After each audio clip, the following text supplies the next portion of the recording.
Olá, hoje sexta-feira teremos duas aulas de ciências e língua portuguesa. Primeiro vamos à aula de ciência.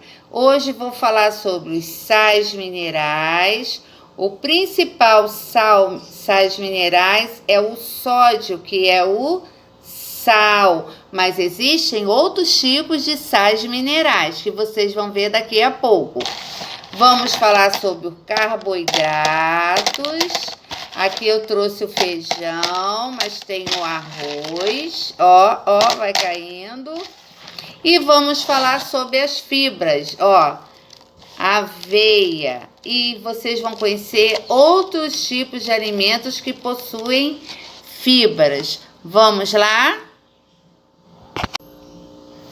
Então, como eu havia dito, existem outros tipos de sais minerais, como o fósforo, o ferro, o magnésio, o sódio, o iodo, o cálcio, o flúor, o potássio, o zinco, o selênio, o manganês, o cobre, o enxofre e o cromo.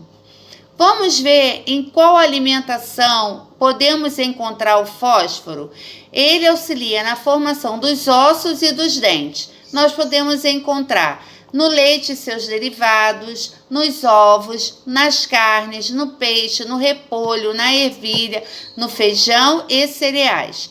O ferro nós encontramos na absorção do transporte de oxigênio para o corpo. Ele auxilia, que são os vegetais verdes, leite, ovos, carnes, fígado, gema de ovo, aveia, feijão, pinhão e aspargos.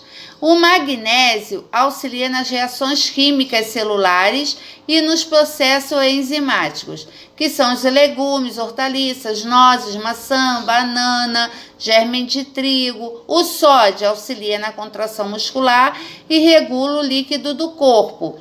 Sal de cozinha, ovos, carnes, verduras, algas marinhas.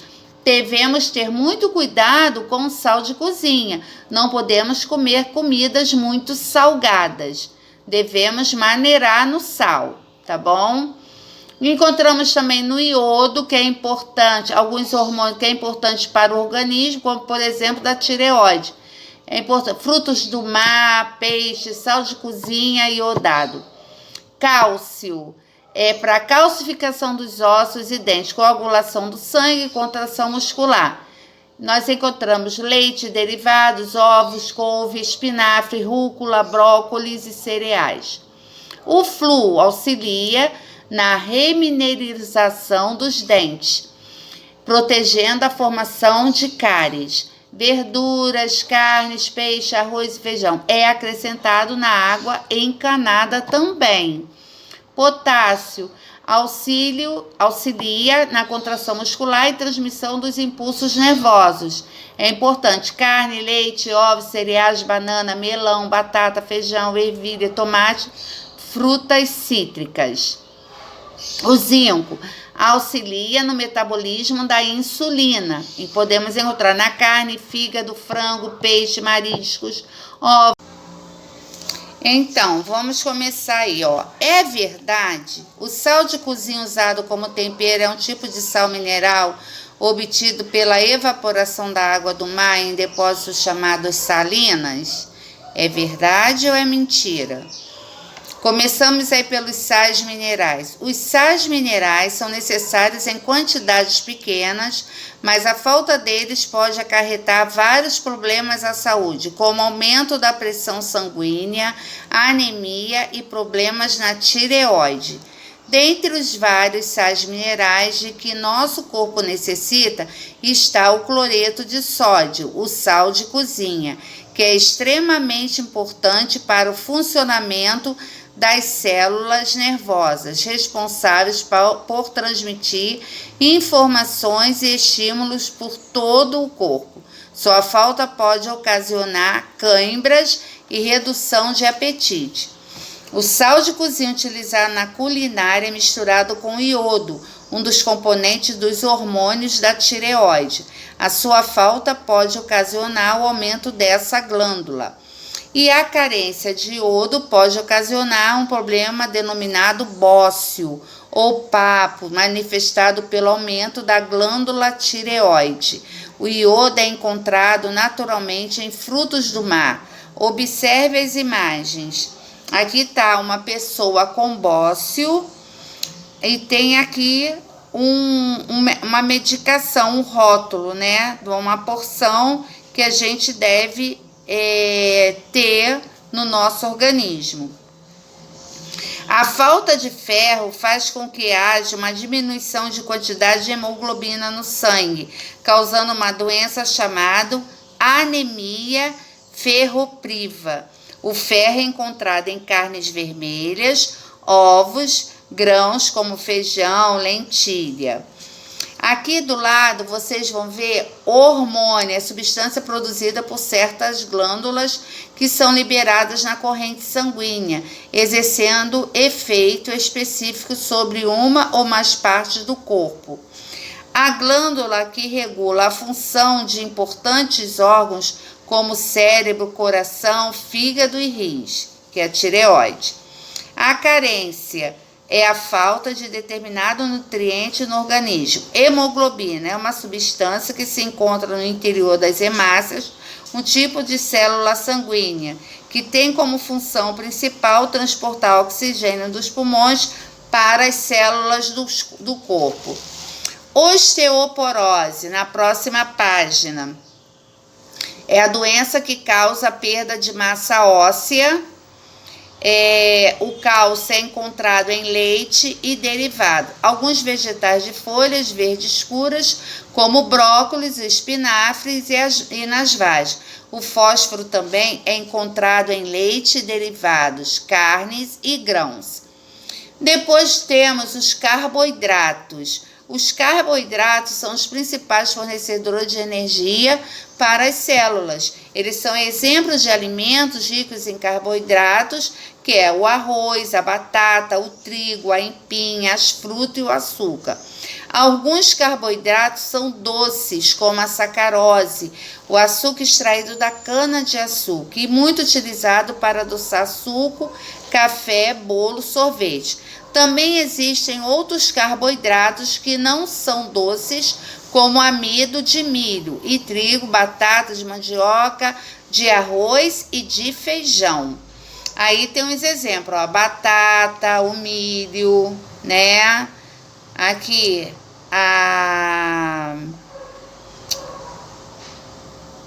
aqui o macarrão, tá? O trigo. Esses produtos aqui que são a castanha, o avelã. Esses alimentos aqui são ricos em carboidratos. Assim como os sais minerais e os carboidratos têm que ser consumidos moderadamente, tá? Porque em demais uso, ele pode causar outros tipos de doença, tá bom? Então, vocês vão fazer esse jogo rápido, completando essas frases com as palavras que estão dentro do quadro. Na próxima página, ainda continuando.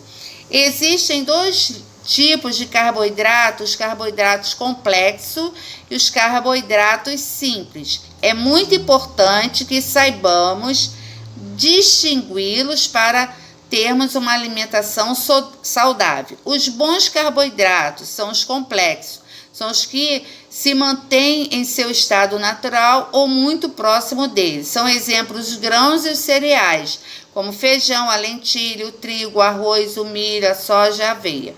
Ou as farinhas integrais, usadas para fazer pães com grãos integrais e as massas integrais. Esses aí são os bons carboidratos. Os carboidratos ruins são encontrados geralmente em alimentos processados, em que os nutrientes e as fibras naturais dos alimentos foram retirados para torná-los mais saborosos e comercializáveis. São exemplos doces, os pães, os biscoitos e as sobremesas, feitos com farinha refinada, arroz branco, refrigerantes e bebidas doces. Pesquise qual a diferença entre alimentos refinados e integrais. Por exemplo, entre a farinha de trigo refinada e a integral, ou entre o arroz branco e integral. Tem o macarrão e o macarrão integral, o pão e o pão integral. Então, vocês podem estar fazendo uma pesquisa sobre esses alimentos, tá? As fibras alimentares. As fibras alimentares e seu papel no organismo. As fibras alimentares, diferentemente do que vimos até agora, não fornecem nutrientes, nem são absorvidas pelo organismo, chegando intactas ao intestino. As fibras proporcionam saciedade, sendo excelentes aliados na alimentação. Ajuda a melhorar o funcionamento do intestino e a reduzir o colesterol, que é um tipo de gordura que desempenha funções vitais no organismo humano, mas que em excesso pode causar problemas de saúde. As fibras são encontradas principalmente em frutas, verduras, farelos de trigo, cereais, leguminosas, feijão, lentilha, soja, etc. A Organização Mundial de Saúde recomenda para um adulto a ingestão diária em média de 30 gramas de fibras, 2 colheres de sopa aproximadamente, para a prevenção de doenças crônicas. O que é saciedade? É o estado em que a pessoa, após uma refeição, se sente satisfeita e não se sente com vontade de comer outra coisa. Ela se sente alimentada, sem fome. E as doenças crônicas são as que progridem ao longo do tempo, têm longa duração e pode acompanhar a pessoa pelo resto da vida. São exemplos de doenças crônicas: o diabetes, a hipertensão e a obesidade. Aqui tem alguns exemplos de fibras, né, que podemos encontrar nas frutas, na aveia, em cereais, essas coisas. Então, olha só, vamos desvendar o mistério do amido? Vocês vão precisar desses materiais, fazendo junto com um adulto, tá? Essa experiência aí, para ver o tipo de iodo. Então, está aí a aula de hoje. Espero que tenham entendido. Então, meus amores, finalizamos a aula de ciências. Vamos fazer as atividades no livro, tá bom? E daqui a pouco, aula de língua portuguesa. Tchau!